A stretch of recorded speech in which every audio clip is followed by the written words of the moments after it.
김진의 돌직구쇼에 오신 여러분 반갑습니다. 날씨가 요새 부쩍 쌀쌀해졌습니다. 전 오늘도 저희 돌직구쇼 오픈 스튜디오 앞에 나와 있습니다. 검찰이 이재명 대표에 대해서 구속영장을 재청구할지 아니면 불구속 기소할지 이 두 장의 카드를 두고 고심 중이다라는 보도가 나왔습니다. 원칙대로 영장 재청구하자라는 목소리도 검찰 내에서 만만치 않다라는 기류인데 잠시 후에 과연 검찰의 선택은 무엇일지 짚어보겠습니다. 저는 비가 오나 눈이 오나 매일 아침 이곳에서 여러분을 기다리겠습니다.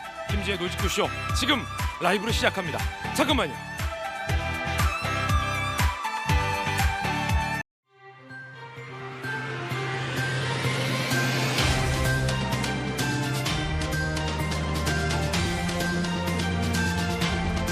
신문 읽어주는 남자입니다. 이제 검찰의 손에는 두 장의 카드가 있다고 합니다.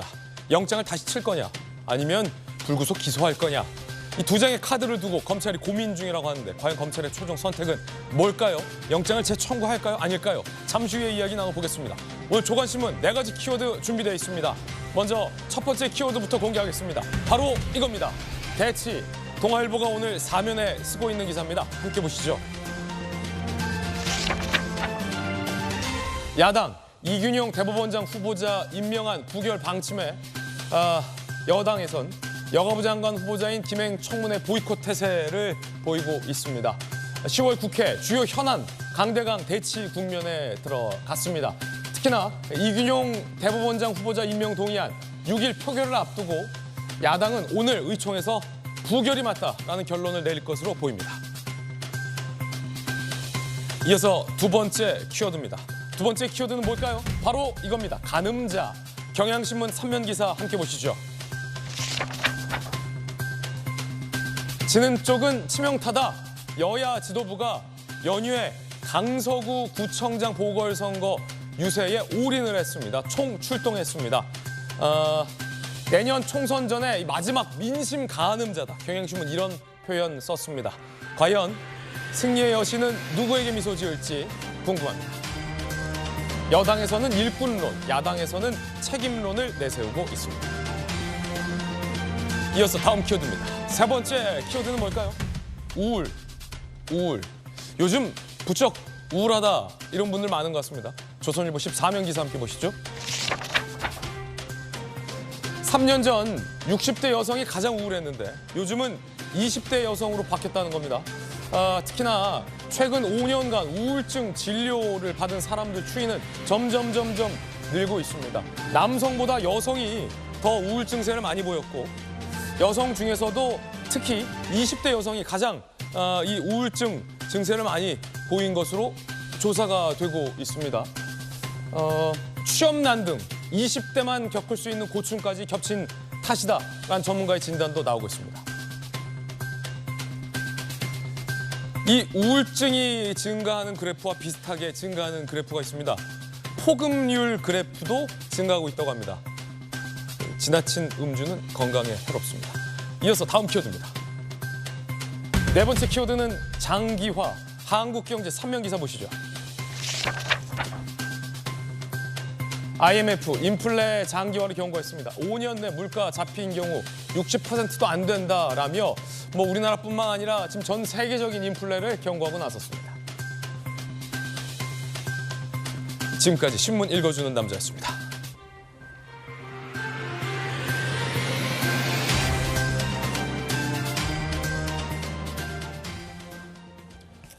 오늘 아침 함께하신 분들 소개해드리겠습니다. 검사 출신의 김광삼 변호사, 바르다 박성생, 국민의힘의 박정아 의원 나오셨습니다. 민주당의 대통령 후보 박용진 의원, 돌직구 좌장 서울시 부시장을 역임한 김영주 의원 나오셨습니다. 어서 오세요.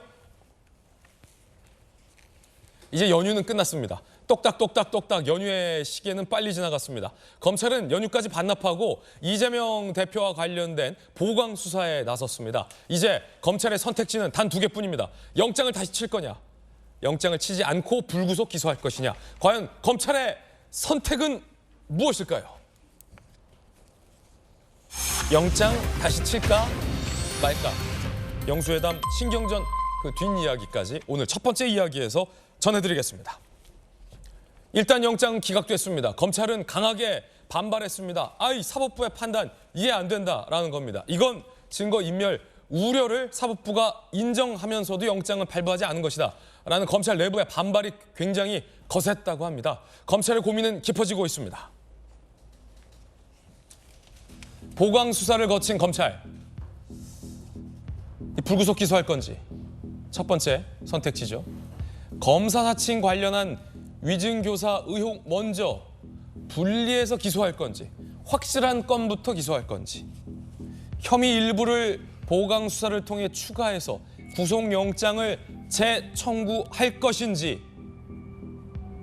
쌍방울 불법 후원금 의혹, 정자동 호텔 특혜 의혹 등등 남은 의혹은 많다. 검찰의 고민은 깊어지고 있습니다. 불구속 기소할 거냐, 영장을 다시 칠 거냐. 검찰의 선택지는 두 가지입니다. 아직 정해진 건 없다. 상황을 종합 검토 후 향후 방향을 정할 것이다. 라고 검찰 관계자는 공식적으로 밝혔습니다. 취재를 해보니 검찰 내부에서 원칙대로 영장 다시 칩시다. 라는 목소리도 만만치 않다는 겁니다. 야당 대표가 아니라면 일반 형사 혐의건이라면 이거 다시 영장 재청구해야 합니다. 라는 검찰 내부의 목소리도 만만치 않다고 합니다. 반면 신중론도 있다고 합니다. 한번 기각됐는데 부담이 크다. 불구속 기소합시다. 라는 목소리도 있다는 겁니다. 검사 출신의 김광삼 변호사님. 네. 일반적인 형사 혐의건이라면 이 건은 영장을 재청구하는 게 맞습니까? 아니면 불구속 기소하는 게 맞습니까? 한번 기각됐는데. 아니 이재명 대표가 야당 대표 아니면 당연히 재청구하겠죠. 당연히 재청구하는 거예요? 왜냐하면 일단 영장 기각 사유에 그냥 증거인멸, 도주 염려가 없다 이렇게 영장 기각 사유를 밝혀버리면 사실은 영장을 거의 재청구하잖아요. 네. 그런데 범죄의 소명, 다툼의 여지가 없다 이 얘기 자체는 사실은 수사에 있어서 부족한 면이 있다 이런 얘기거든요. 예. 직접적 관련성을 의심해 볼 수는 있지만 뭐 다툼의 여지가 있다. 피의자의 방어권 보장으로서 이런 얘기를 한단 말이에요. 그래? 다툼의 여지가 있고 소명이 덜 됐다는 거야?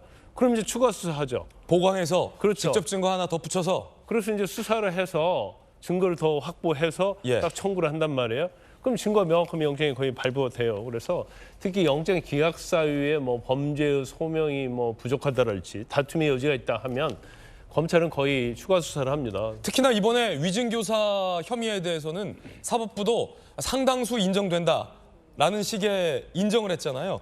그러니까 검찰 입장에서는 아깝다. 다시 영장 재청구할 만하다 이겁니까? 그래서 이제 선택할 수 있는 경우 수가 여러 가지 있어요. 일단 영장 재청구. 근데 영장 재청구는 제가 볼 때는 원칙적으로는 재청구하는 게 맞지만 굉장히 만약에 또 한 번 영장을 재청구하면 또 국회에서 체포 동의, 부동의 이게 또 문제가 된단 말이에요.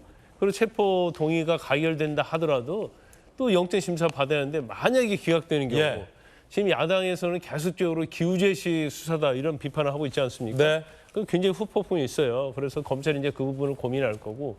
검찰이 현실적인 부분도 고민이 될 것이다. 그렇죠. 왜냐하면 지금 뭐 영장 청구 자체가 단순히 사법 처리가 아니고 이제 정치와 이게 연관돼 있잖아요. 그럼 정치적인 부분도 검찰 입장에서 생각하지 않을 수 없어요. 그래서 두 번째는 이제 분리기소하는 거예요. 지금 법원에서 일부에 대해서는 다툼의 여지가 있다고 하잖아요. 그래서 수사를 해야 하는데 수사가 뭐 1주, 2주 만에 끝나는 게 아니고 경우에 따라서는 한 달도 더 갈 수 있거든요. 그럼 또 민주당으로부터 비판받을 거예요. 아니 왜 이렇게 문구작거리면서 가지고 있느냐. 정치 의도가 있다. 그럼 빨리 기소를 해야 하는데 그런데 검찰 입장에서는 완벽하게 수사를 더 보강한 다음에 기소해야 하는데 정치에 부담이 있다고 해서 빨리 기소할 수는 없어요. 그러니까 절충적으로 일단 유증 부분은 법원에서 인정이 된다는 취지였기 때문에 유증만 기소하고요. 나머지 백현동하고 대북송금은 좀 더 수사를 해서 이제 기소하는 방법. 또 한 가지 경우 수는 뭐 이렇게 경우의 수가 많아요? 아니 검찰이 지금 고민하고 있는 거예요. 완전 분리하는 거예요. 그래서 유증은 빨리 기소를 해요. 그리고 백현동은 서울중앙지검에서 수사했잖아요. 가지고 있으면서 계속 수사를 하고 대북송금 사건은 수원에서 이첩받은 거거든요. 그러니까 대북송금 사건은 수원을 보내요. 왜냐하면 수사팀이 수원에 있잖아요. 그런 다음에 보강이 된 다음에 이제 기소하는 방법. 여러 가지 경우 수가 있기 때문에 크게는 두 가지군요.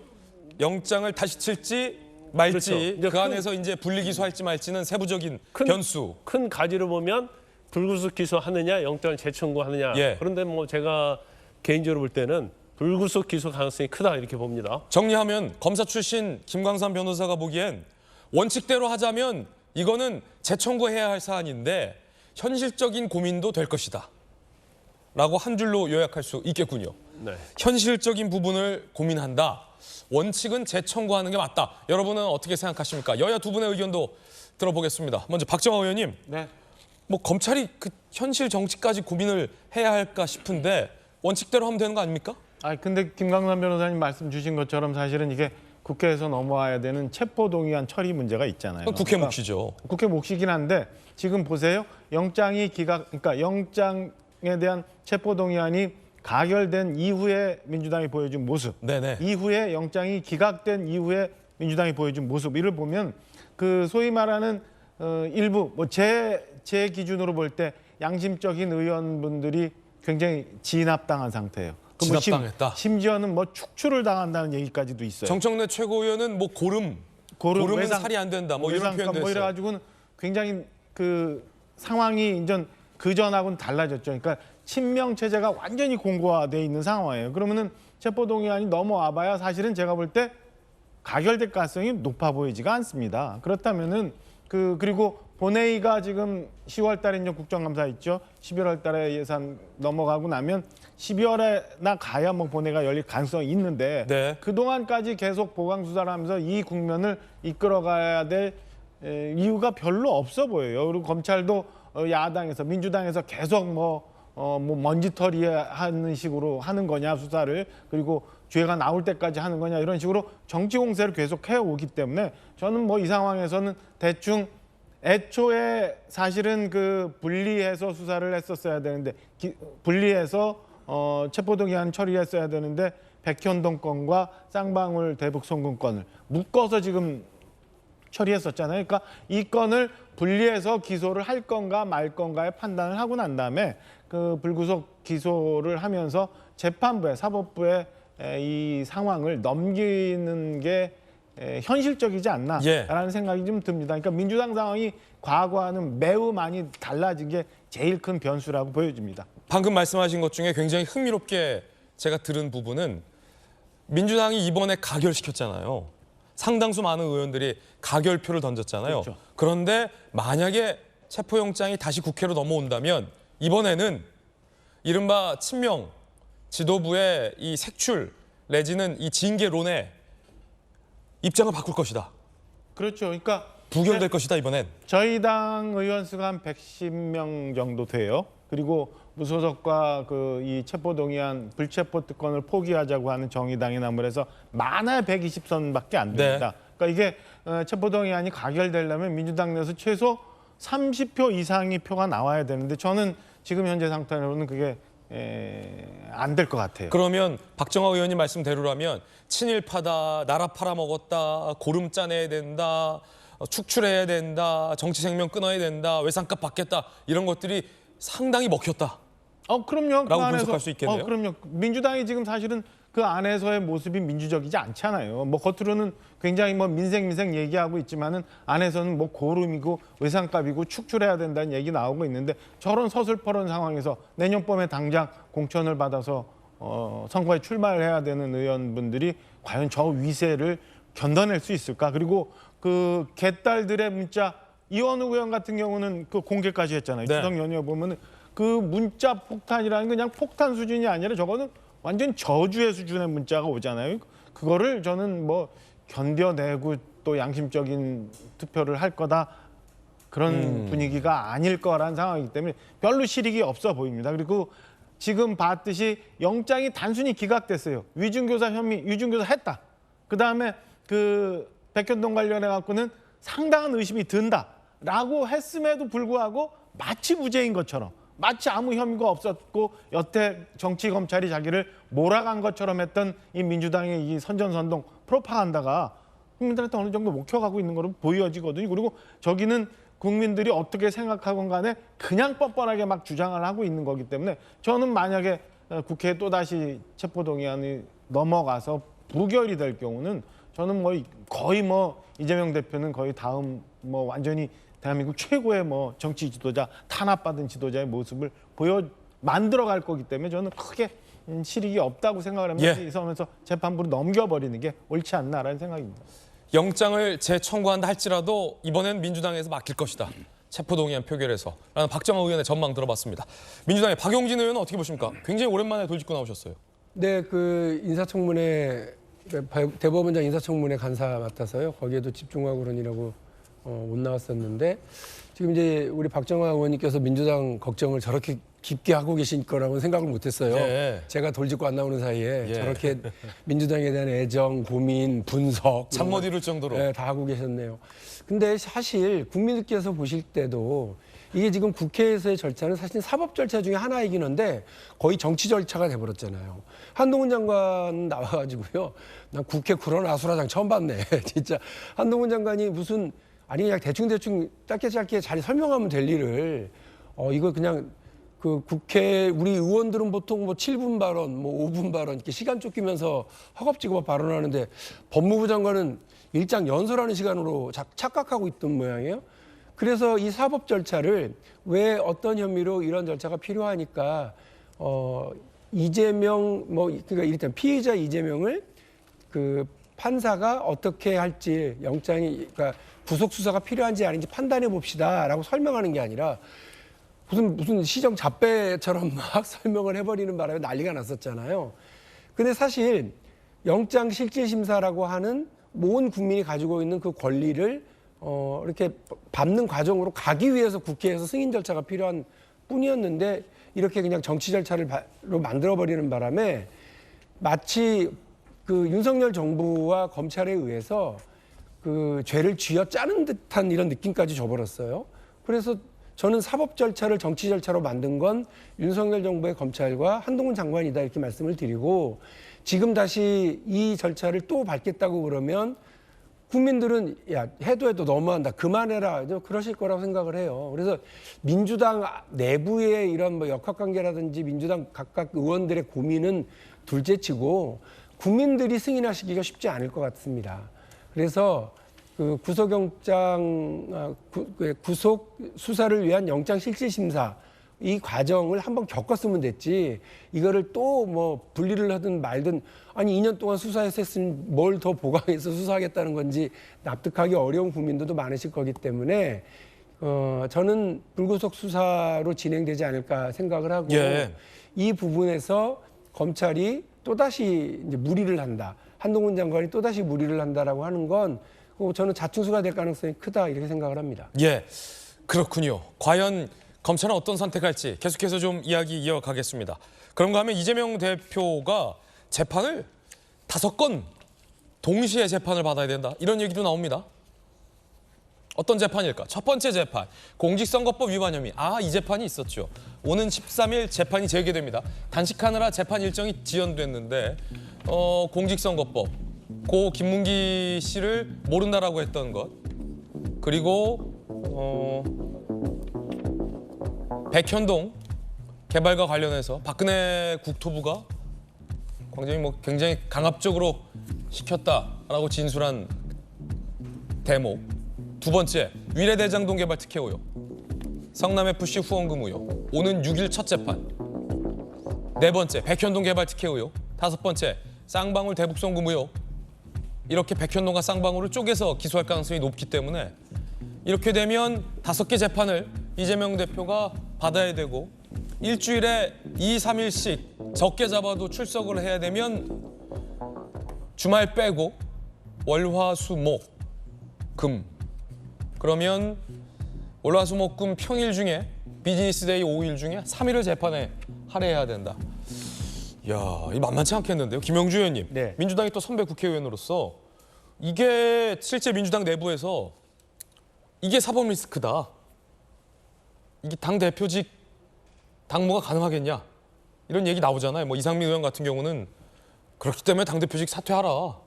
당 대표 할 사람 많다. 뭐 이런 얘기도 나오는데 가능하겠습니까? 재판 5건 너무 많은데요? 뭐 재판이 5번 많죠. 그러나 기본적으로 뭐 이재명 대표가 재판에 임하는 태도는 아마 이번에 영장 실질 심사에서 나타나는 것에 대한 키포인트가 있을 겁니다. 네. 이재명 측과 이재명을 구분해내는 거죠. 이번에 기각된 사유가 그런 거죠. 이재명 측이 그랬다는 부분은 많은데 이재명이 직접 그랬다는 걸 갖고 와라. 그렇기 때문에 이 부분이 상당히 어떤 그 기각의 이유가 된 거죠. 이제 유창훈 판사의 입장에서는 그랬다는 네. 겁니다. 이제 그 입장과 이재명 측 말하자면 변호사들의 입장이 거의 같은 것 같아요. 그런 의미에서 실제로 재판이 많다고는 하더라도 실제적으로 상당히 어떤 그런 기본적인 이재명 대표의 어떤 재판에 대한 대응이라는 것은 매우 간단할 수밖에 없지 않느냐라는 측면이 있고, 다만 일정적으로 일주일에 두세 번 정도 재판을 계속 받게 돼 있습니다. 뭐 6일부터 시작해서 줄줄이 재판을 받게 되는데 이것이 과연 뭐 국정감사 기간 동안이나 모든 기간 동안에 연말까지 상당히 당무를 정상적으로 보기도 힘들 정도의 네. 부분으로 되지 않을까 걱정을 하지만, 그럼에도 불구하고 뭐 소위 친명계들과 뭐 최고위원들이 뭐 이재명 대표가 뭐 당무를 소홀히 하더라도 훨씬 더 대리인 역할을 강하게 하고 있는 거 아닌가 그렇게 보여집니다.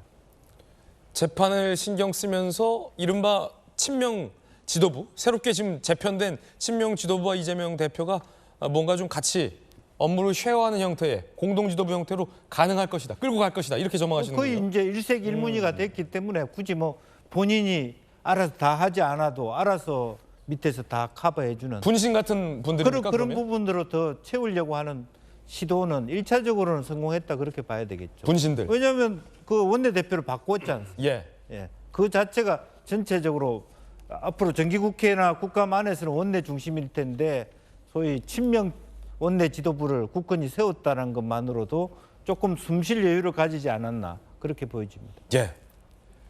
그런가 하면 이재명 대표가 요구한 영수회담을 두고 여야는 신경전을 이어가고 있습니다. 먼저 여당의 이야기부터 들어보시죠.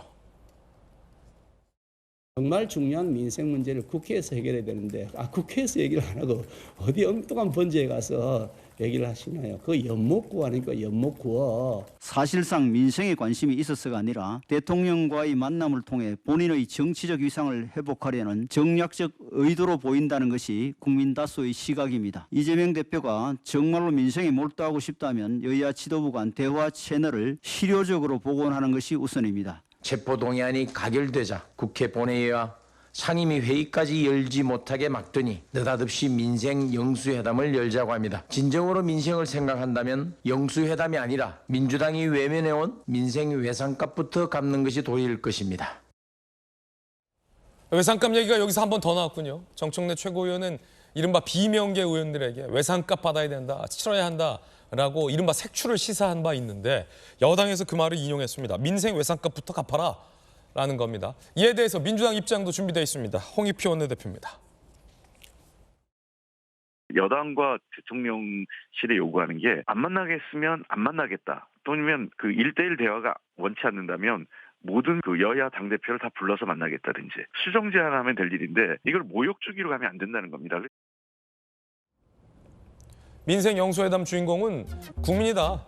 초당적 협력 준비돼 있다라는 대변인의 이야기도 나와 있습니다. 여야 신경전 이어지고 있는데 영수회담. 실질적으로 과연 가능한 일일지에 대해서 여야 양쪽에서 회의적인 목소리도 동시에 나오고 있는 것 같습니다. 박정호 의원님. 불가능하죠. 일단은 한번 보세요. 그러니까 이재명 대표가 그 체포동의안이 넘어오기 전 상황과 이후의 민주당을 보세요.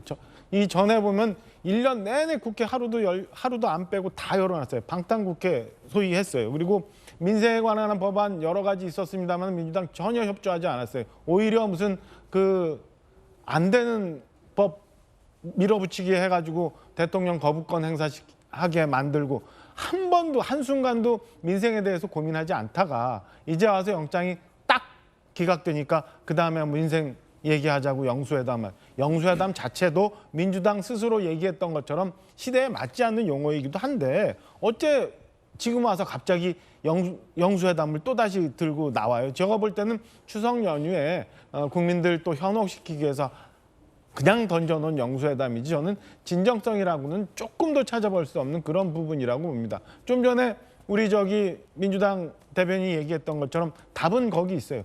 초당적인 협력 준비해 주면 돼요. 초당적으로 협력하면 돼요. 지금도 한번 봐요. 민생에 대해서 한번 얘기할 준비가 돼 있어요? 전혀 없잖아요. 그 뭐 청문회도 일방적으로 그다음에 각종 법안도 처리 안 하고 상임위도 그냥 볼모잡기 하고 있고 뭐 논쟁거리가 될 수 있는 무슨 방송법, 노란봉투법 갖고 막 여당하고는 전혀 얘기할 생각 안 하고 밀어붙이기 하고 있으면서 말로만 영수회담하고 민생 한다는 건 저는 실제 속 내용과 상관없이 그냥 겉으로 보이기 위한 그다음 정치적 프로파간다를 위해서 또 던져놓은 일종의 카드라고 봅니다. 그래서 저는 그 대통령을 만나자고 하는 이재명 대표의 의도가 순수치 않고 그다음에 민주당이 계속적으로 뭐 검찰 정치를 한다 아니면 대통령을 통한 무슨 검찰 공화국이다라고 인식을 하고 그 생각을 계속 주장하는 한 저는 이재명 대표와 대통령이 만나는 거를 제가 만약에 용산 참모라도 절대 안 된다고 말씀드릴 것 같아요. 저거는 절대 안 되고 이재명 대표가 대통령과 만나서 뭘 얘기하는 순간 저는 그게 진정한 속뜻과 아니면 실제 있었던 내용과는 달리 이상한 방향으로 정치적으로 휘둘릴 거라고 저는 생각합니다. 그래서 저는 순수하지도 않고 내용도 불분명하고 그다음에 이후에 있을 효과도 분명치 않기 때문에 민주당이 우선 민생에 대해서 얘기할 태세와 준비를 하고 난 다음에 그 진정성을 국민들한테 그다음에 대통령실에 얘기하는 게 우선이지 지금 아무것도 안 하고 뭐 고루미니 아니면 외상값이니 그다음에 뭐 청문회도 막가파식으로 이렇게 하면서 대통령 만나자고 하는 거는 그냥 정치적 술수다라고밖에 평가절하할 수밖에 없는 상황입니다. 이번엔 박용진 의원님. 제가 돌직구 안 나오는 사이에 박정화 의원님이 많이 거칠어지셨습니다. 근데 실제 우리 박정화 의원님 말씀하시는 중에 순수한 의도가 아니다 이렇게 얘기하시잖아요. 근데 정치는 순수한 의도를 갖고 하나 사실 시스템이 하는 거잖아요. 삼권 분립이라고 하는 시스템, 국회의 시스템, 그다음에 뭐 그 행정부의 시스템으로 하는 거예요. 앤드 거기에 각각의 정치적 의도를 가지고 서로 만나는 거죠. 그 예를 들면 정기국회를 앞두고 그 여당은 어떤 의도를 가지고 정기국회에 임하겠어요? 순수한 의도? 아니에요. 어떻게 하면 윤석열 정부의 실수를 좀 더 많이 덮고 또 야당의 공격을 어떻게 잘 방어할 거냐 이런 얘기를 많이 생각하시겠죠. 우리 야당의 의도는 뭐겠습니까? 여당이 얼마나 일을 못하나 보여주고 현 정부의 문제점을 파헤쳐서 오히려 다음 대안이 우리 민주당입니다. 이런 걸 보여주려고 하는 정치적 의도가 있는 거예요. 그리고 국정감사라고 하는 시스템 안에서 그게 만나는 거죠. 그게 무슨 그 초등학교 동창생들 만나갖고 순수한 의도로 만나고 뭐 동심에 만나는 것처럼 생각하시는 게 정치가 아니잖아요. 착한 사람이 정치를 하는 게 아니고요. 그 시스템이 정치를 하는 거고 거기에 각각의 의도가 어떻게 잘 녹아내느냐가 되게 중요한 겁니다. 아니 일본하고도 대화하시잖아요. 그리고 필요하면 남북 대화도 하신다면서요. 근데 왜 여야 간에 야당 대표하고의 대화는 저렇게 질색팔색을 하세요? 그리고 대통령은 그러실 수 있다고 쳐요. 검찰 출신이니까 나는 범죄자랑 대화 안 합니다. 뭐 이렇게. 그러면 그분은 정치 시작한 지 얼마 안 됐으니까 그렇다 쳐도 여당에서는 자꾸 권해야죠. 만나라고. 근데 지금 대통령이 하니까 여당이 더 칠색팔색해서 나서는 것도 저는 별로 보기가 안 좋아요. 박근혜 대통령 시절에도요. 박근혜 대통령이 대단히 권위주의적인 면모가 있었던 분이긴 하지만 그럼에도 불구하고 야당과의 대화 했어요. 그리고 대통령하고 야당 대표하고 둘이 만나는 거 좀 이상하지 않냐. 그래서 황우려 대표 같이 앉기도 하고요. 그래서 여야 대표와 대통령 이렇게 3자가 만나서 하기도 했고 그랬습니다. 필요하면 국회의장을 또 같이 할 수도 있다고 저는 생각을 합니다. 근데 야당 대표를 만나는 걸 저렇게 칠색팔색하는 건 국민들 보기에 불편하신 일만 계속될 거라고 생각하고 하나 더 조언을 드리면 야당 대표가 만나자고 그래서 만나주면 야당 대표 위상이 올라간다. 천만의 말씀이에요. 대통령 위상이 더 올라갑니다. 대통령이 여러 가지 국민들의 의견을 듣는 중에 자기의 가장 반대자인 야당 대표의 목소리도 들어주는 모습을 보여주는 건 대통령이 플러스가 되면 됐지 마이너스가 되지 않는다라고 하는 조언을 하는 용산의 참모가 한 명쯤은 있어야 하지 않나요? 그렇게 저는 생각이 됩니다. 예. 박용진 의원 말씀에 딱 한마디만 보태면 중요한 얘기 하셨어요. 삼권 분립과 시스템 얘기하셨잖아요. 그게 맞아요. 대통령은 행정부의 수반이에요. 그러니까 삼권 분립하고 시스템을 정립하기 위해서는 여야가 먼저 만나서 국회에서의 정치를 먼저 정리해놓고 난 다음에 그다음에 대통령을 만나자고 해야지 왜 여야 정치는 이렇게 지금 어디 민생과 상관없이 정쟁 속으로만 가 있는데 무슨 삼권 분립의 시스템 얘기하면서 대통령 만나자고 해요. 저는 거기서부터 민주당의 인식이 좀 바뀌어야 된다고 생각합니다. 여야 대화하자고 지금 김기현 대표가 몇 번째 얘기했어요. 그거 먼저 해서 여야 정치가 복원이 되고 국회가 정상적으로 돌아가면 대통령이 왜 못 만나요?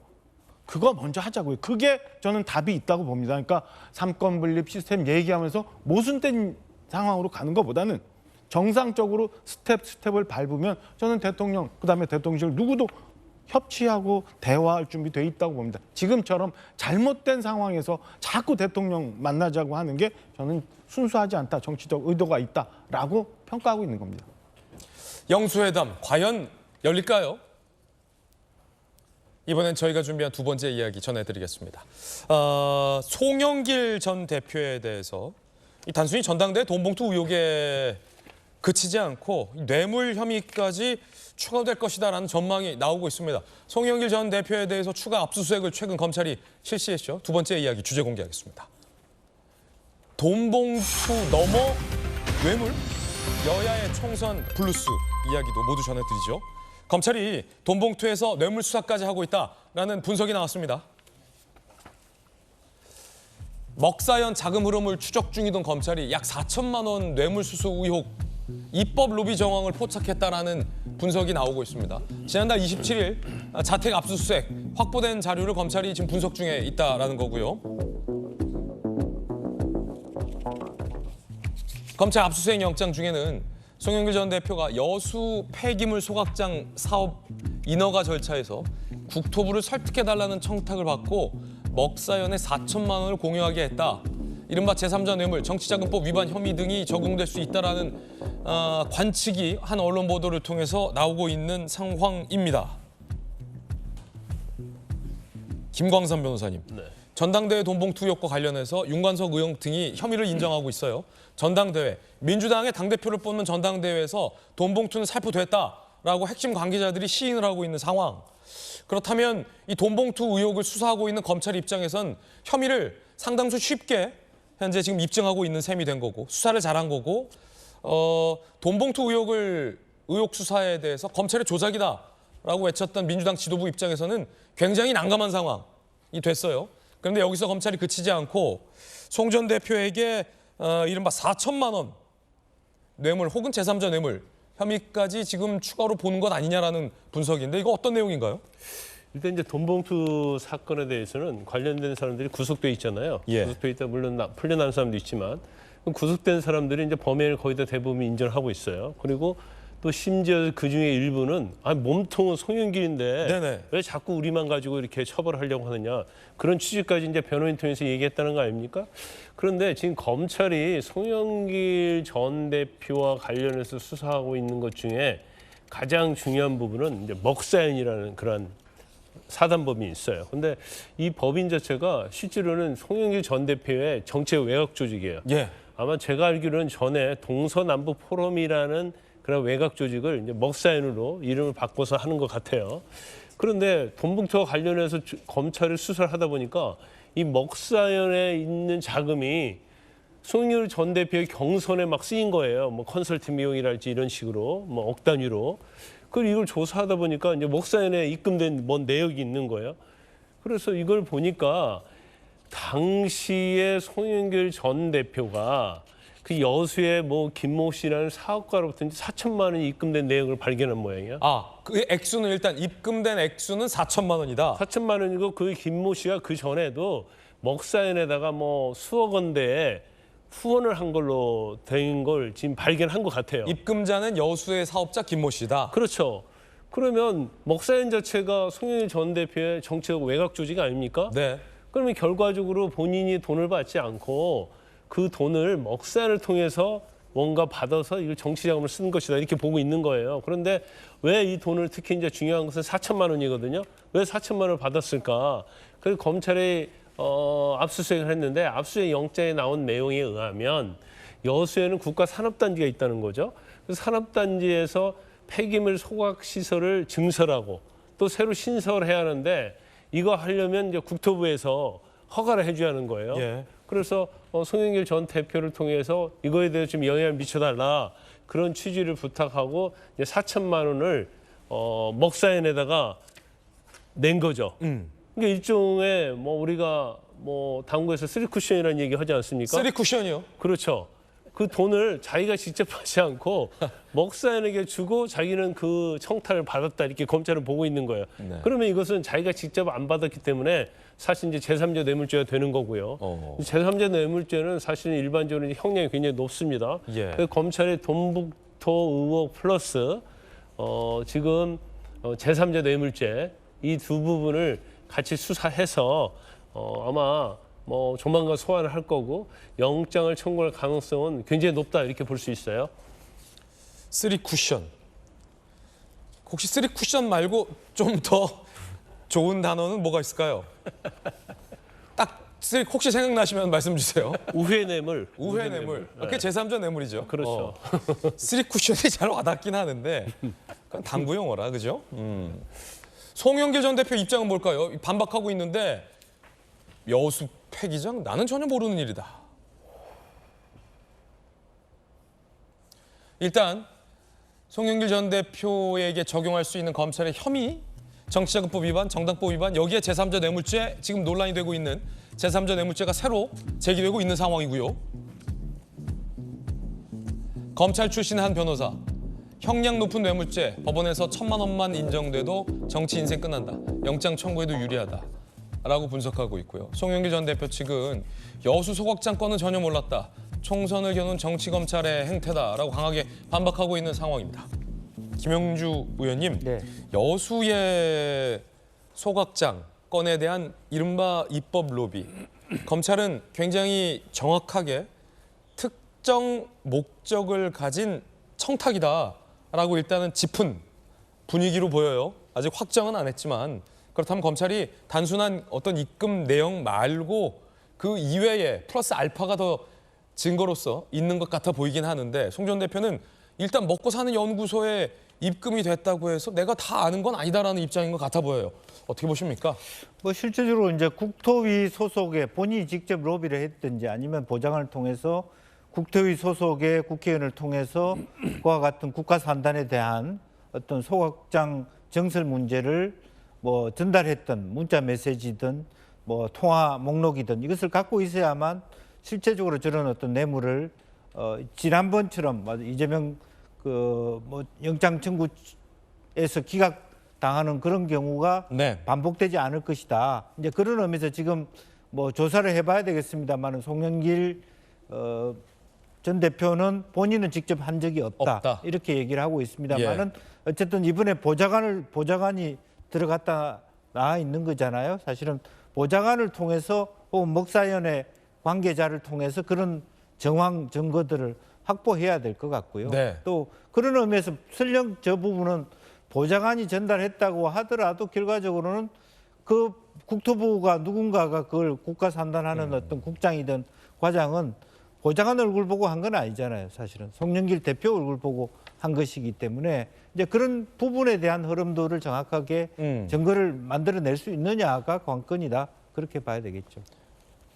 높아심에 말씀드리면 이 혐의는 기존에 논란이 되고 기존에 검찰이 수사하던 이 돈봉투 의혹과는 전혀 다른 별건이다라는 말씀 드리겠고요. 아직 혐의가 확정적으로 정해졌다라고 단정할 수도 없다라는 말씀 드리겠습니다. 이 돈봉투 의혹의 실체 여부와 관계없이 이 청탁 의혹 역시 별건으로 다뤄줘야 한다는 말씀도 분명하게 드리겠습니다. 한 가지 이 정치적인 후폭풍은 송 전 대표 돈봉투 의혹에 대해서 전혀 부인했어요. 정치검찰의 조작이다라는 취지에 반박을 했지만 윤관석 의원, 강내구 씨, 박모 보좌관 다 돈봉투가 있었다라고 실토를 한 상황이잖아요. 그렇기 때문에 이 별건의 혐의에 대해서 송 전 대표 반박하고 있습니다만 국민들 사이에서는 아니 돈봉투도 아니라고 하더니 맞더만. 국민들은 이런 의심할 수 있는 거잖아요. 저는 왜 검찰이 이렇게 주저하고 오랜 시간이 걸리는지 잘 모르겠어요. 제가 법률가가 아니라서 뭐 이게 법 쪽에서 하는 용어 잘 모릅니다만 지체된 정의는 정의가 아니라고 했잖아요. 지금 송영길 대표 돈봉투 통해서 전당대 결과를 왜곡시켰다는 거는 나머지 지금 구속된 사람들 입을 통해서 재판정에서 이미 나왔잖아요. 그러면 돈봉투가 전달이 된 거예요. 그럼 그 돈봉투가 전달된 나머지 의원들에 대해서도 빨리 수사를 해야지 왜 정치인이라고 그 방탄 속에서 계속 있어요. 이재명 대표 방탄 속에 있는 거에 대해서도 국민들이 뭐라고 지탄하는데 민주당 돈봉투 돌아갔으면 돈봉투 받은 혐의가 있는 의원들 빨리 수사해야 되고 거기에 더더욱이나 지금 그 수사하고 그 수사에 송영길 전 대표가 협조를 안 하다 보니까 압수수색 하다가 또 이런 뇌물 사건까지 나왔잖아요. 그럼 빨리 조사를 해야지. 송영길 대표 얘기하는 것처럼 송영길 대표 뭐라고 했냐면은 뭐 검찰이 정치를 하고 있고 검찰이 저렇게 하는 거에 대해서 방어할 권리가 있다고 얘기하는데 법을 만드는 국회의원을 했다는 사람이 어떻게 저런 얘기를 할 수 있는지 잘 모르겠어요. 대한민국이 정상적으로 가기 위해서 법이 있는 거고 법에 의해서 모든 국민들은 그걸 쫓아가야 되는 게 맞는 거잖아요. 근데 뭐 방어권을 위해서 검찰이 하고 있는 수사에 나는 협조할 수 없다? 그게 정당한 거다? 저는 도저히 이해가 할 수 없습니다. 그래서 빨리 신속한 시간 내에 저는 빨리 이거 수사해가지고 그 결과에 대해서 국민들한테 알려줘야 되고 송영길 대표도 마냥 저렇게 우리 올 초에 다 기억하잖아요. 파리에서 갑자기 급거기욱해서 뭐 날 잡아가라? 수사도 안 되는데 뭘 날 잡으러 가? 이제 와서 저희 준비가 됐으니까 이제 송영길 대표가 떳떳하다면 저는 당당하게 가서 검찰이 요구하는 대로 검찰의 스케줄에 맞춰서 수사에 협조하는 것이 그나마 그동안 국회의원도 했고 인천시장도 했고 국민들로부터 받았던 사랑에 대해서 보답하는 길이라고 생각을 합니다. 애들 보고 있는데 엄한 소리로 이게 방어권이니까 해도 된다라는 말도 안 되는 말씀 하시지 말고 이제 광명천지로 나와서 수사 받는 게 옳다라고 생각합니다. 민주당 일각에서는 박정호 의원님 이런 입장에 대해서 왜 검찰이 또 별건을 터느냐라고 반발하는 분위기도 있고 돈봉투 의혹에 대해서 실체가 인정됐다 하더라도 뭐 애들 선거하다 보면 밥도 사 먹을 수 있는 밥값이더만 뭐 그거 갖고 문제 삼냐 이런 반발도 있던데 그런 인식 자체가 잘못된 거죠. 조금이라도 우리 길거리 건너가다 신호등 위반해도 과태료 물어야 되는 거고 그 건에 대해서 잘못됐다고 인정해야 되는 거잖아요. 조금만 실수 있어도 만약에 그게 경찰을 통해서 수사를 받는 상황이 되면 법에 심판 받아야 되는 게 맞는 거잖아요.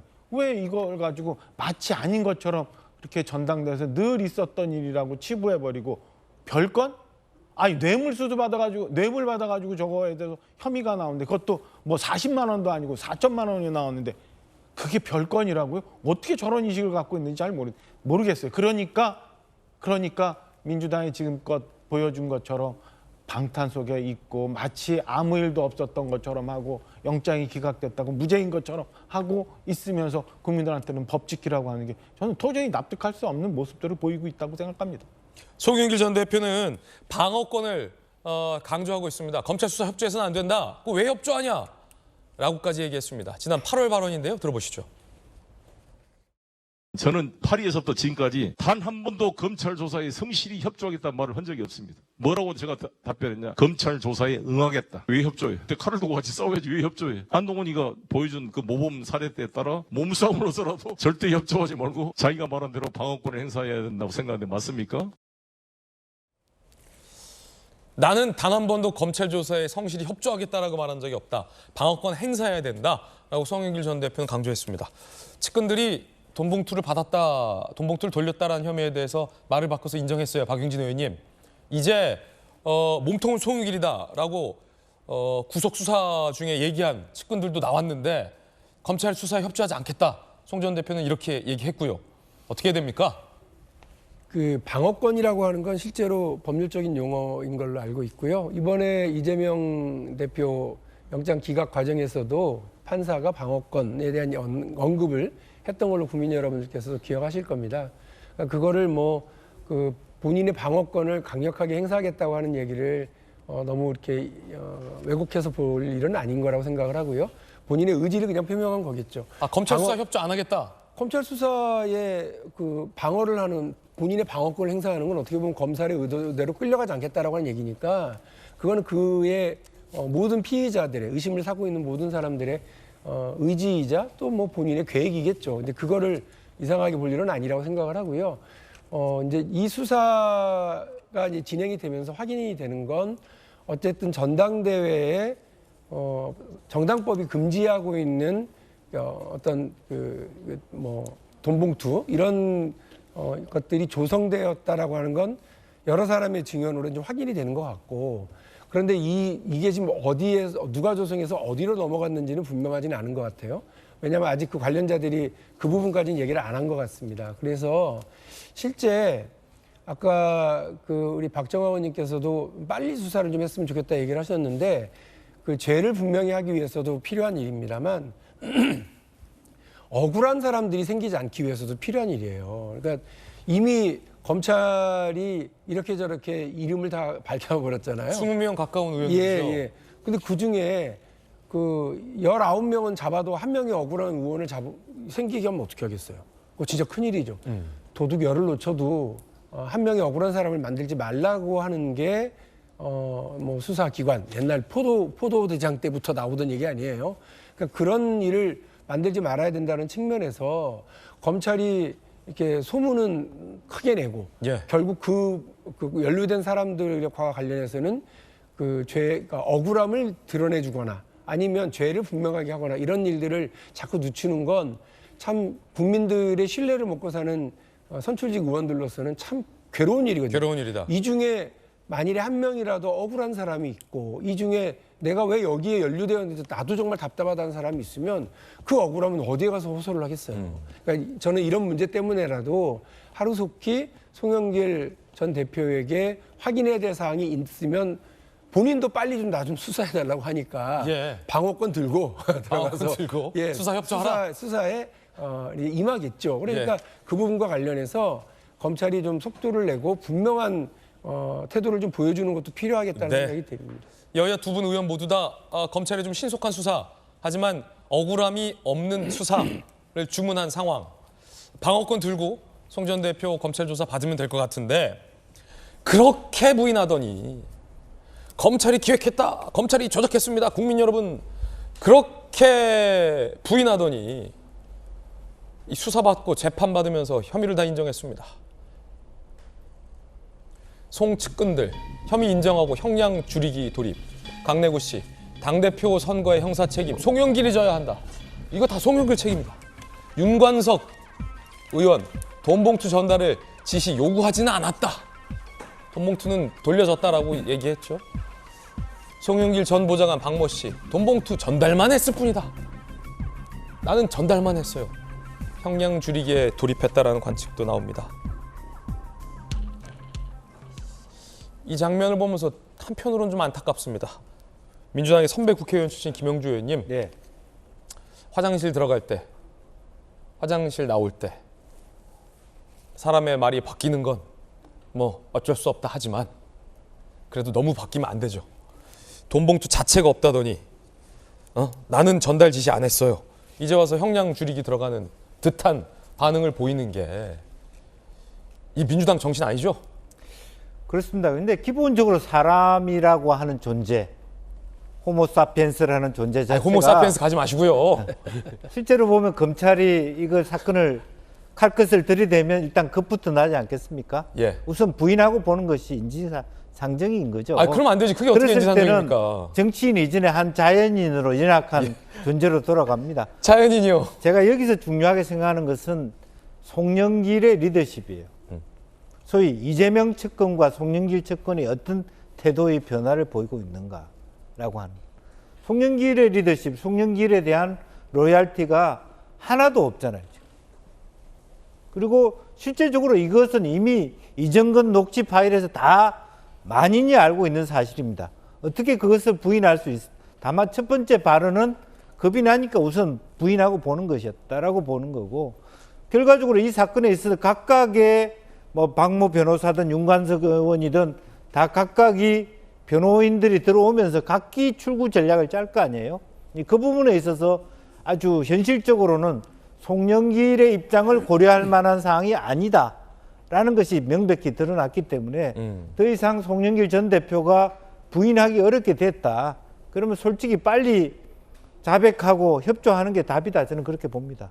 물론 이제 현직 당대표냐 전직 당대표냐에 따라서 공천권도 있고 없고가 있기 때문에 그런 차이도 있으리라고 봅니다. 나는 자연인이다. 장애인으로서 처음엔 겁나서 부인했다. 지금이라도 인정하니 다행이다. 뭐 그런 말씀으로도 들려요. 예. 녹취록 송영길 전 대표에 대해서 이렇게 언급돼 있었습니다. 들어보시죠. 내가 그 얘기도 했어. 성만이 형이 좀 연결해줘서 그거 좀 나눠줬다. 그렇게 얘기는 했어 내가. 누구한테? 영길이 형한테. 내가 조금 그 성만이 형이 준비해준 걸 가지고 인사를 했습니다. 내가 그때 아 잘했네, 잘했어 막 그러더라고. 우리는 왜 저번에 왔을 때 강 감사님께서 뭐 이렇게 신나게 주셨잖아. 그러면 이제 우리는 뭐 그게 됐으니까 그냥 이제 뭐 더 안 해도 되는 건가? 아니 영길이 형한테 이제 좀 물어보고 아직도 20일 정도가 남아 있는 거 아니에요. 그러니까 뭐 막판에 스피치 낼 때 한 번씩 더 해갖고. 누구 얘기를 하길래 참 열심히 하네요 그랬더니만 영길이 형이 그러더라고. 그래서 안 그래도 내가 조금 저 처리해줬어. 더 열심히 하라고 그래서. 영길이 형이 뭐 어디서 이제 구했는지 그런 건 모르겠지만 내용은 모르고 많이 처리를 많이 했더라고. 총선을 앞두고 민주당 내부에서 이 돈봉투 의혹에 연루된 의원들에 대해서 감점 대상일 수 있다. 뭐 이런 얘기도 나옵니다. 현역 물갈이라는 얘기도 나오고 더 나아가선 사실 돈봉투 의혹 뭐 현역 물갈이를 내세워 체포동의안을 이재명 대표 체포동의안 가결에 앞장섰던 현역 비명계를 물갈이하려는 의도다. 뭐 이런 얘기도 나옵니다. 함께 보시죠. 자, 과연 속내는 뭘까? 내년 총선 체제 도입 준비, 돈봉투 의혹 수수자 지목 현역 의원들 감점 대상에 포함할 방침이다. 일각에서 이런 얘기 나오고요. 공직자평가위원회 감점 대상으로 포함시키되 소명서는 받겠다. 이런 입장입니다.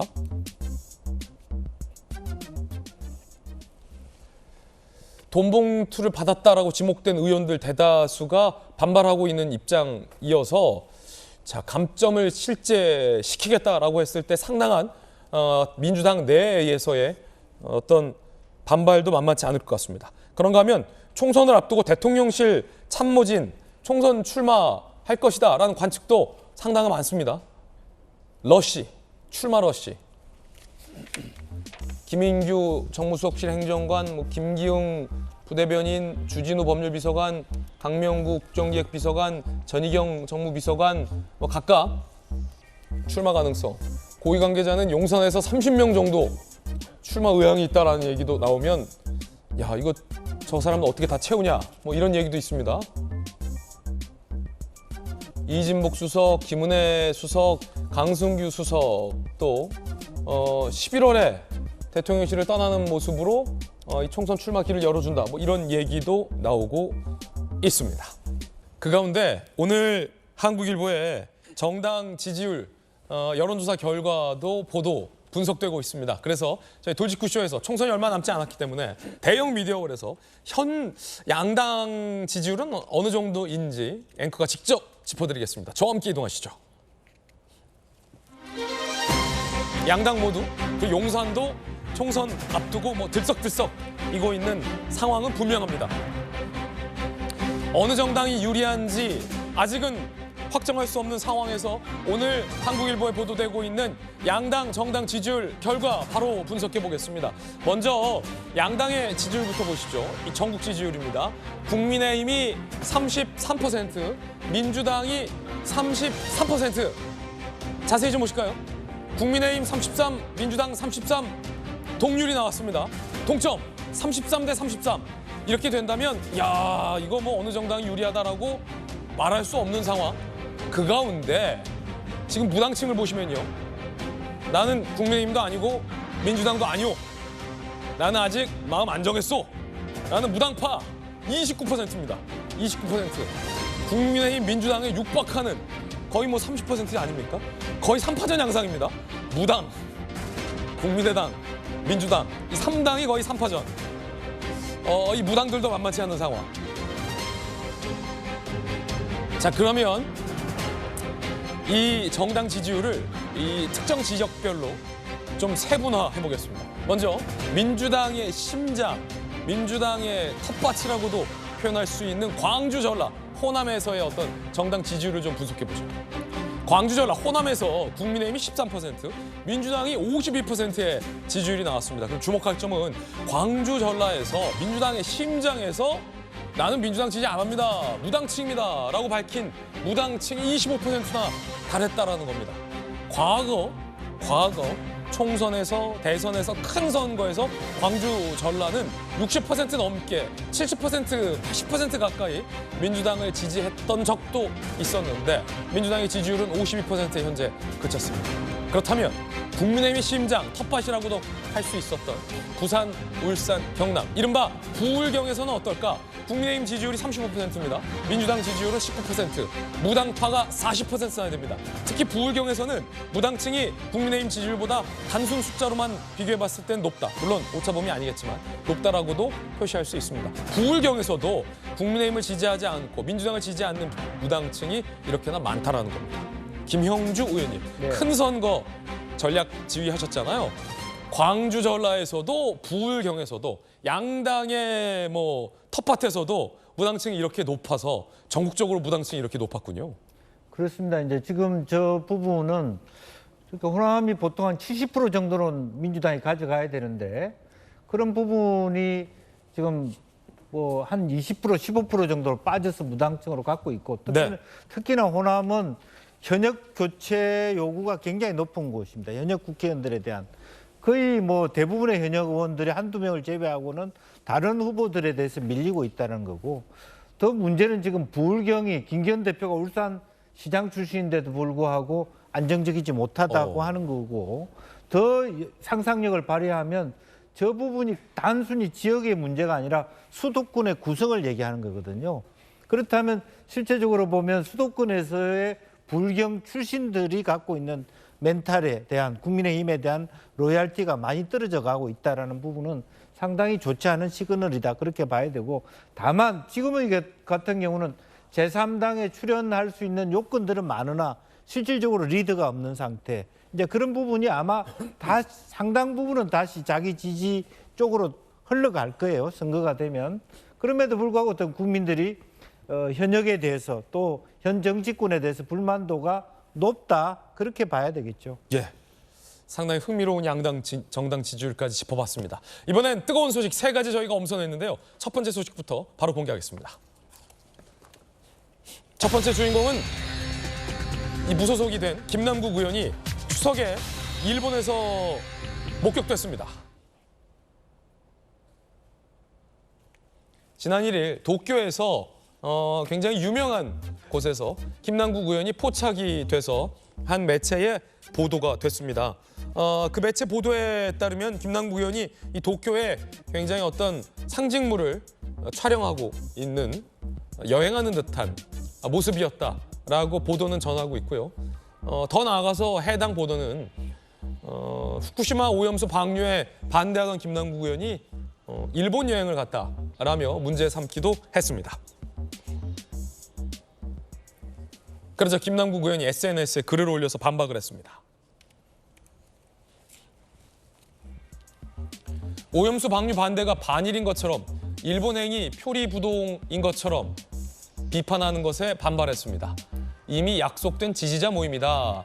악의적으로 비틀어 쓰는 기사에 강한 유감을 표명하면서 마지막에 해당 언론 매체도 아닌 듯한 어떤 격정적인 비난의 표현까지 SNS에 글을 올렸습니다. 그러자 국민의힘에서는 김남국 의원을 비판했습니다. 들어보시죠.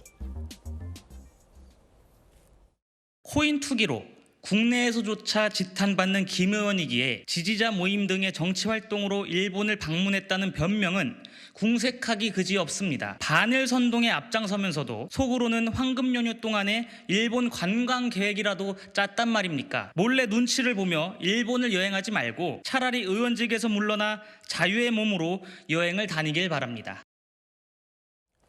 김광삼 변호사님, 국민의힘은 지금 비판을 했습니다. 그리고 해당 보도에 따르면 보좌관들도 일본에 간지 모르는 보좌관도 있었다. 뭐 이런 보도사항은 현재 나오고 있는 상황인데 약속된 지지자들의 모임이 있었다. 김남국 의원은 이렇게 반박하고 있어요. 아니, 지지자 만나러 갈 수 있죠. 갈 수는 있는데 그것이 일본 가는 거에 합리적 이유가 될지는 모르겠어요. 첫 번째로 국회의원이잖아요. 김남국 SNS 얼마나 좋아합니까? 자기 일본 가면 미리 SNS에 올릴 거 아니에요. 나 일본 갑니다. 지지자 만나러 갑니다. 뭐 오염수에 대해서 많이 얘기 듣고 오겠습니다. 그러고도 충분히 남을 사람이거든요. 그런데 왜 보좌관도 모르게 왜 일본을 가는 거예요?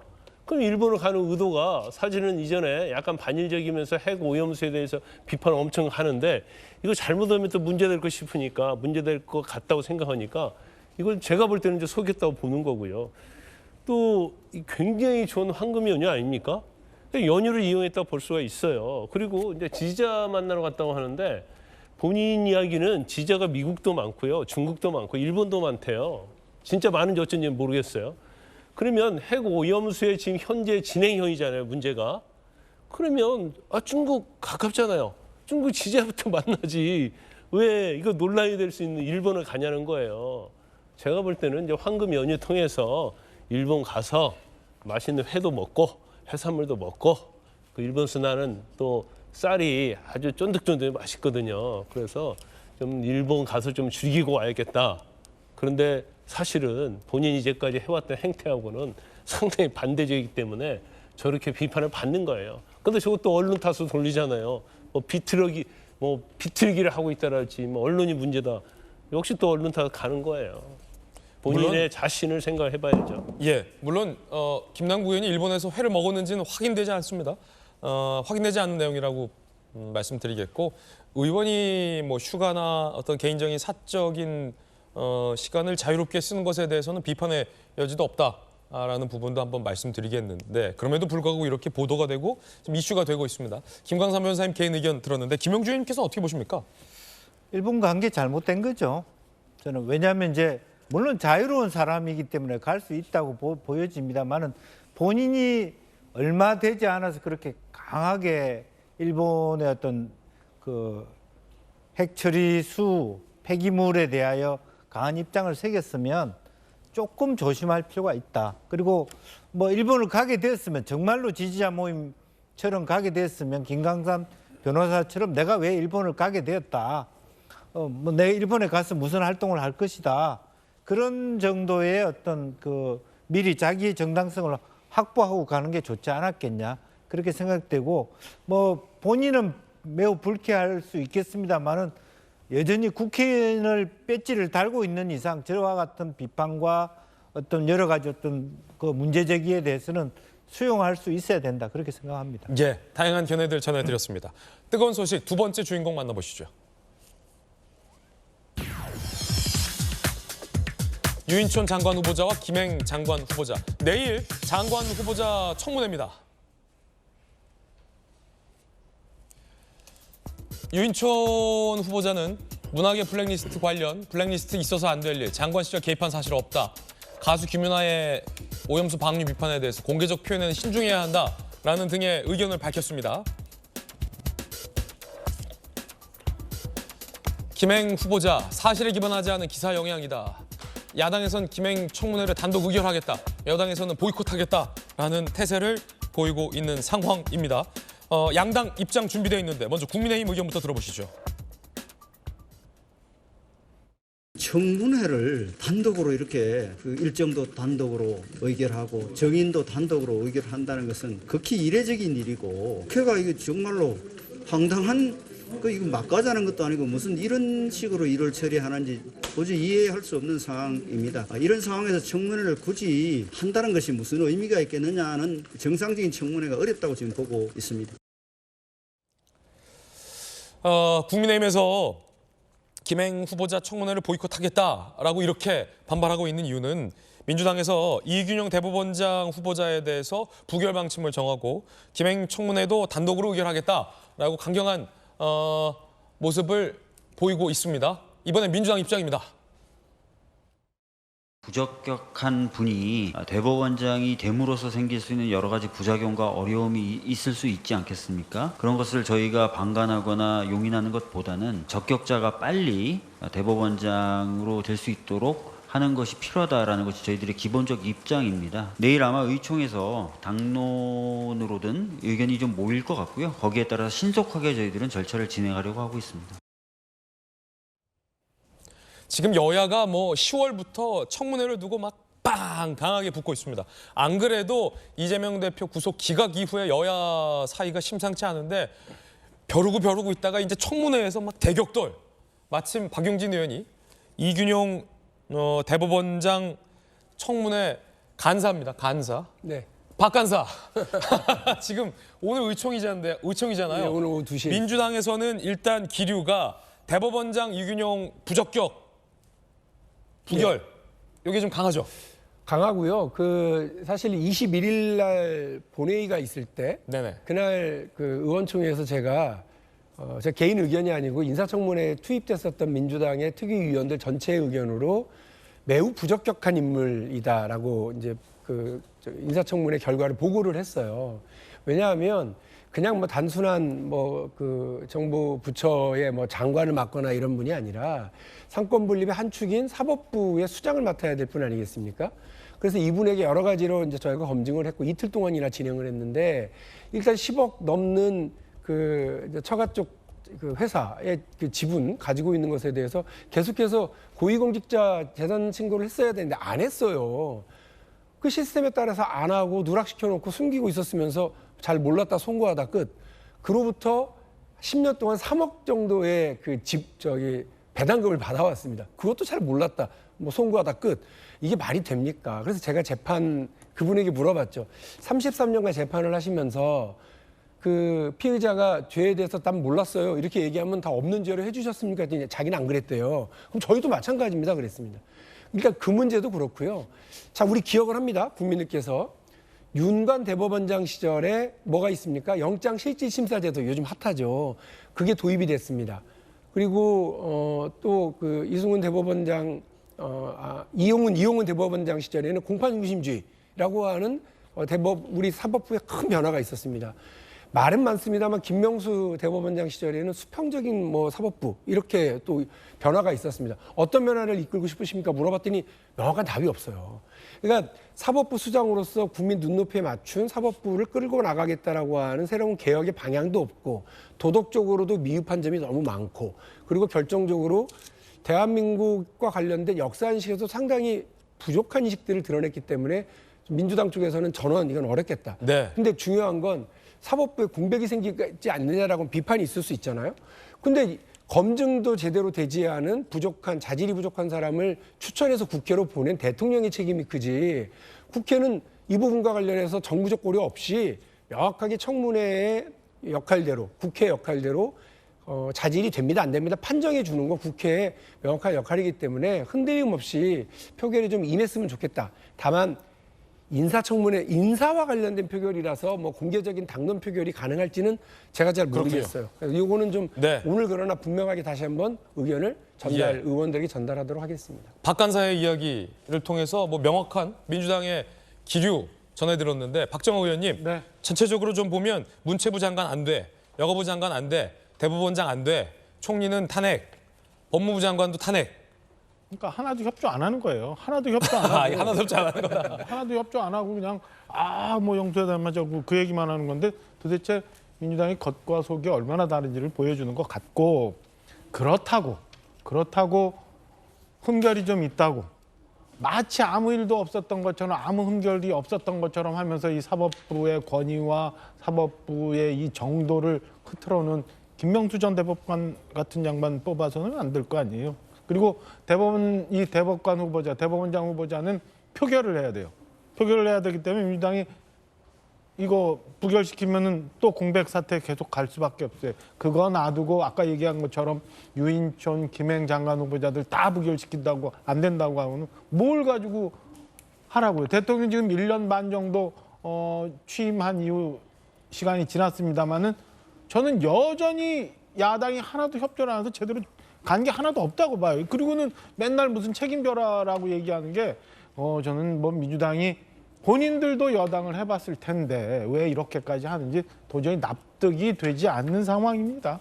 일단은 채택하기 그렇게 어려운 당론을 오늘 의총에서 채택할지 안 할지 우선 보고 그다음에 우리 국민들이 민주당이 얼마나 막가파인지를 한번 판단하실 거라고 저는 보고 있습니다.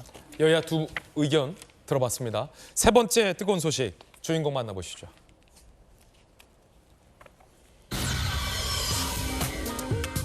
북한이요 언제는 대한민국이라더니 한국 북한 여자축구 8강전 경기에 우리 대표팀을 괴뢰로 지칭했습니다. 이게 하도 어이가 없어서 웃음이 나옵니다. 여자 축구 우리나라 팀과 괴뢰팀 사이의 준결승 경기가 9월 30일에 진행되었습니다. 경기는 우리나라 팀이 괴뢰팀을 4대 1이라는 압도적인 점수 차이로 다승한 가운데 끝났습니다. 아이고 참 김영주 의원님 네. 북한 문제 전문가시기도 한데 아버지 할아버지도 저러진 않았어요. 괴뢰라는 나라가 어디 있어요? 아니 그냥 김여정도 대한민국이라는 표현 잘만 쓰더만 그럼 대한민국 쓰든가 남조선 옛날처럼 쓰든가 하지 괴뢰가 뭡니까 괴뢰가. 그 이제 외무성이나 자기네들이 궁할 때는 대한민국, 예. 위성 발사하고 국제적으로 협조를 받아야 될 때는 대한민국이라 하고 예. 통전부라든지 문화부처럼 이데올로기 관련된 부분에서는 여전히 또 기분 좋을 때는 여김없이 괴뢰라고 쓰기도 괴뢰. 하고. 아니 실제로 괴뢰가 뭐예요 괴뢰가. 저 영상 자체도 사실은 불법적으로 쓰는 거거든요. 불법이잖아요 저거. 돈 안 내고 쓰는 거예요. 네. 굉장히 자기 마음, 그리고 돈도 안 내고 영상을 쓰는 사람들이 자기 마음대로 뭐 호칭을 갖다 붙이는 거 우리가 뭐 어떻게 하겠습니까? 예. 결과적으로는 저 경기 자체도 결과적으로 편파적이었고 우리나라가 왜 특히 여자 축구 같은 경우는 받아줬는지도 의심스러워요. 일부 북한은 싱가포르만 2번 편안하게 이기고 우리나라는 이틀 쉬고 왔고 우리나라는 하루 전날 경기하면서 바로 하고 저러한 경기 속에서 어처구니 없는 지금 이 장면이 보입니다만은 얼굴에 쳐받지도 않았는데 골키퍼하고 같이 볼싸움 했다는 것으로 그야말로 퇴장당해서 예. 어처구니 없는 결과를 낳았는데 특히 이번에는 뭐 비디오 판별도 없는 그야말로 아시아가 전 세계적으로 지위가 올라간다면 아시안 게임도 조금 더 과학적으로 가야 되고 또 저는 뭐 북조선은 그때 기분이 좋아서 괴뢰라고 했는지 모르겠습니다만은 어쨌든 어려움의 뭐 역발상적인 표현 아닌가 그렇게 보여집니다. 예. 괴뢰. 아 이게 정말 웃음을 참지 못할 괴뢰라는 표기는 정말 이례적이고 유례없는 표기인데 국제 스포츠 경기에 북한이 참가한 거잖아요. 전통적으로 아버지 김정일 때, 할아버지 김일성 때 아시안 게임이나 올림픽에 북한이 참여할 때는 전 세계 지구촌의 일원이다라는 것을 표방하고 싶어서 국제 경기, 스포츠 경기에 참여한 거잖아요. 원래는 인공기도 들 수 없게 돼요 국제적으로. 그러니까요. 괴뢰라니요. 스포츠 정신과 맞지 않는. 아, 이 참. 뭐 일본 게임 할 네. 때는 일본 뭐 코치 물도 뺏어 먹었다면서요. 예. 하여튼 왜 이러는지. 없죠. 그런가 하면 동시에 북한이 헌법에 핵무력을 헌법화했습니다.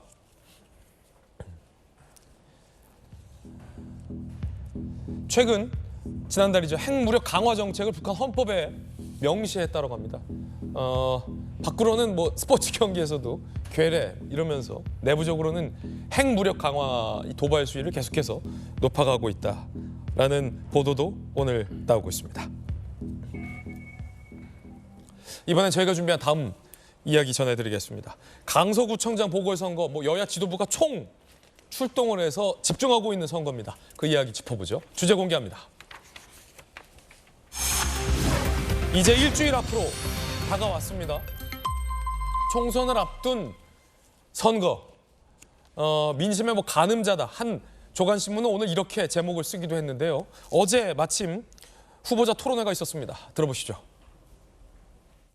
국민의힘 김태우 후보는 2019년 1월 본인의 비리 혐의로 검찰에서 해임 처분된 바가 있습니다. 본인의 귀책 사유로 발생한 보궐선거에 본인이 다시 출마한 사례는 우리 정치사에 없는 것으로 알고 있습니다. 두고두고 오요구 역사로 기록될 것입니다. 진교훈 후보는 모두 공천받은 후인 9월 8일 정책위 부의장과 위원장 2개 임명장을 받고 12일에는 서울시당 위원장을 받았습니다. 명색이 민생경제위원장인데 회의 한번 개최했는지 의문이고요. 제대로 된 경력은 오로지 경찰청 경력만 있는 거.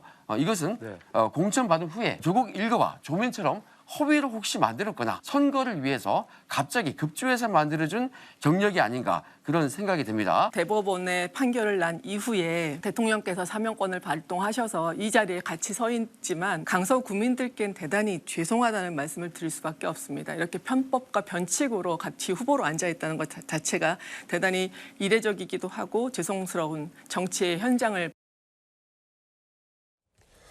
자, 지금 강서구청장 보궐선거 열기가 뭐 뜨거운데 김광삼 변호사님, 이쯤에서 좀 다시 한번 좀 짚어주시면 김태우 전 구청장, 김태우 후보는 대법원에서 유죄 판결을 받았잖아요. 어떤 혐의로 유죄 판결을 받았고 지금 여당에서는 조국이 유죄면 김태우는 무죄 아니냐라며 그 판단과 판결에도 이의를 제기하고 있는데 그건 어떤 거며 정리 좀 한번 해주시죠. 일단 이제 강서구청장 선거는 내년 이제 총선이 있잖아요. 그래서 내년 총선의 바로미터가 아니냐. 그래서 지금 관심을 많이 받고 있고요. 특히 일반적인 이제 보궐선거와는 좀 다르죠. 왜냐하면 김태우 구청장 후보가 문재인 정부 때 사실 청와대에 있으면서 이제 공익제 분야이 아니냐 이런 논란이 있었어요. 네. 그러면서 많은 수사를 검찰이 했었고 또 김태우 후보에 대해서도 수사를 해서 기소를 했는데 청와대에 근무하면서 가지고 나온 비밀이 공무상 비밀이다. 그래서 공무상 비밀 누설죄로 기소가 돼서 1심, 2심 대법원까지 다 유죄받았지 않습니까? 공무상 기밀 누설 혐의로 유죄를 받은 것이다. 대법원에서 확정됐는데 저거 자체는 이제 야당과 여당일지 대통령실에서 보는 시각이 틀린 거예요. 아, 김태우는 공익제보자다. 근데 왜 이게 유죄냐. 그래가지고 바로 사면을 해버린 거죠, 대통령이. 그렇지만 민주당 입장에서 보면 아니 그래도 대법원 판결 유죄 받았는데 저 사람을 인해서 보궐선거가 실시되는데 저 사람은 또 다시 사면을 하면서 공천을 하는 게 맞느냐. 그럼 이제 거기에 이제 집중 포화를 하고 있는 거예요. 그런데 사실 이제 강서구 자체는 민주당이 굉장히 유리한 지역구 아닙니까? 네. 특히 민주당 국회의원이 3명이나 된단 말이에요. 그러면 당연히 뭐 민주당 후보가 이기는 게 맞는데 이 보궐선거의 특징이 뭐냐면 굉장히 투표율이 낮아요. 그러면 투표율이 낮으면 민심이 제대로 반영되지 않고 자기 당의 지지자를 얼마나 투표장으로 끌어오느냐에 따라서 이건 결과가 달라질 수 있는데 제가 볼 때는 만에 하나 민주당이 이기는 것은 뭐 당연하게 보일 수도 있고요. 일단 뭐 선거를 앞두고 있기 때문에 선거 결과를 예측해서는 안 될 것 결과를 같습니다. 예측하진 않아요. 네네. 만약 민주당이 이긴다면 당연히 이겨야 할 선거를 이기는 거예요. 왜냐하면 워낙 지지세가 넓은 곳이기 때문에. 근데 만약에 진다고 하면 굉장히 타격이 있을 거예요. 그런데 지금 뭐 국민의힘에 있어서 마찬가지죠. 만약에 지게 되면 뭐 지지세가 뭐 민주당이 강한 지지냐 그런 걸 떠나서 왜 김태우로 인해서 보궐선거가 됐는데 김태우를 사면에서까지 공천을 줬느냐 이런 좀 문제가 있을 수 있고요.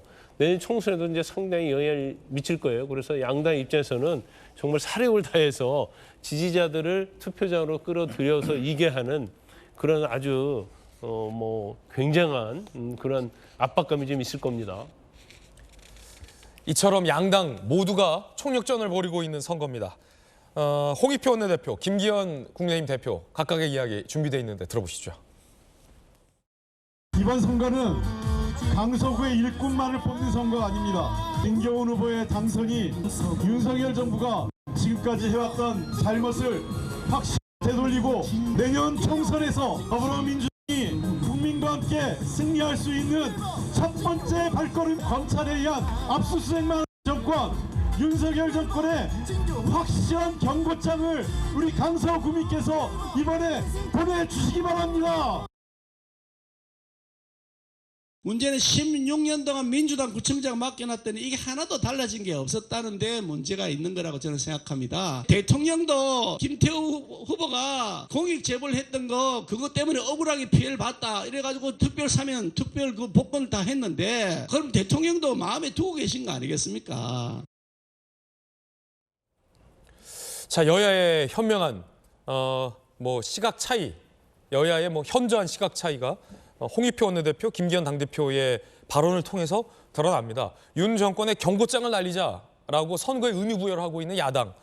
반면 이 김 후보에 대해서 특별 사면을 해준 이유는 이건 공익 제보를 했기 때문이다라는 김기현 당대표의 발언. 여러분들은 어떻게 생각하십니까? 박정호 의원님.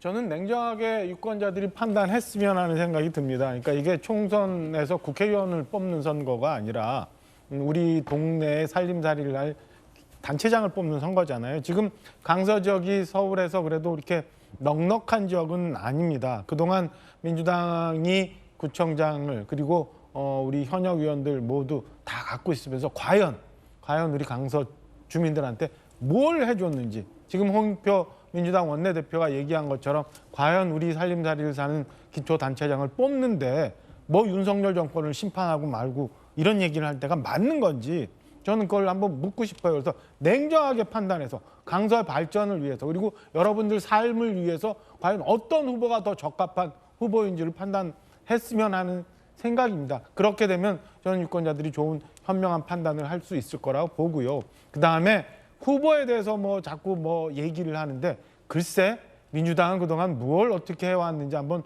돌아보기를 바랍니다. 다시 한번 얘기하면 정치적인 구호에 속지 말고 정말 우리 동네를 위해서 우리 마을이 잘 살아지는데 어떤 후보가 적합한지 한번 생각해 보시면 저는 답은 뻔히 정해져 있다고 생각을 합니다. 박용진 의원님. 그 선거의 보궐선거의 원인을 제공한 정당이 후보를 내느냐 마느냐를 놓고도 그 양당이 국민들에게 많은 약속을 했었죠. 특히 민주당 같은 경우 박원순 시장 그리고 오거돈 시장 관련해서 보궐선거의 원인을 제공했는데 민주당의 당시 당원 당규에서는 후보들을 내지 않아야 된다라고 했다가 그 말을 뒤집어서 지금까지 엄청나게 곤혹을 치릅니다. 정치라고 하는 게 말과 약속 이것을 가볍게 여겨서는 안 되는 일입니다. 그런데 그런 정도가 아니라 원인을 제공한 정당이 원인을 제공한 인물이 다시 후보로 나와요. 대법원에서 유죄 판결을 받은 사람이 대법원 판결문 잉크도 마르기 전에 대통령이 사면을 해가지고 바로 또 나와서 후보로 출마한다? 이런 경우를 두고 사자성어로 정치적으로 아주 기고만장하다 이렇게 표현을 합니다. 이 기고만장한 그 정권과 여당은 국민들이 심판해 주셔야 됩니다. 그래야 정신 차리죠. 야당이 아무리 이야기를 하고 비판을 해봐야 원래 야당은 저러는 세력이다라고 생각하고 말잖아요. 그럼 국민들께서 따끔하게 회초리를 들어주셔야 하는 것이 이번 보궐선거의 가장 큰 의미입니다. 강서구청장 선거가 말씀하신 것처럼 행정을 담당하는 일꾼을 뽑는 일이기도 하면서 동시에 정치적으로 그런 잘못된 길을 가고 있고 기고만장하고 국민의 뜻을 거스르고 있는 정부 여당에 대한 따끔한 교훈과 회초리를 내려주는 선거이니만큼 강서 국민들께서 현명한 한 표를 행사해 주시면 감사하겠다는 생각입니다. 예, 여야 두 분 의견 전해드렸습니다. 저희들은 60초 광고 보고 나서 김진애 더 라방으로 이어가겠습니다. 오늘 아침 저희가 준비한 소식 모두 다 전해드렸습니다. 지금부터는 저희 김진애 돌직구쇼 유튜브 별도 계정에서 구독과 알림 설정을 하시면 지금부터 시작되는 김진애 더 라방 라이브 방송에 참여하실 수 있습니다. 많은 참여 부탁드립니다. 오늘은 박정아 의원과 김영주 의원 두 분 모시고 김진애 더 라방 직격 토크 이어가겠습니다. 과연 오늘의 주제는 무엇일까요? 저희들은 내일 아침 8시 50분에 더욱더 풍성한 소식 들고 인사드리겠습니다. 오늘 하루는 분명 어제보다 나을 겁니다. 좋은 하루 되십시오. 고맙습니다.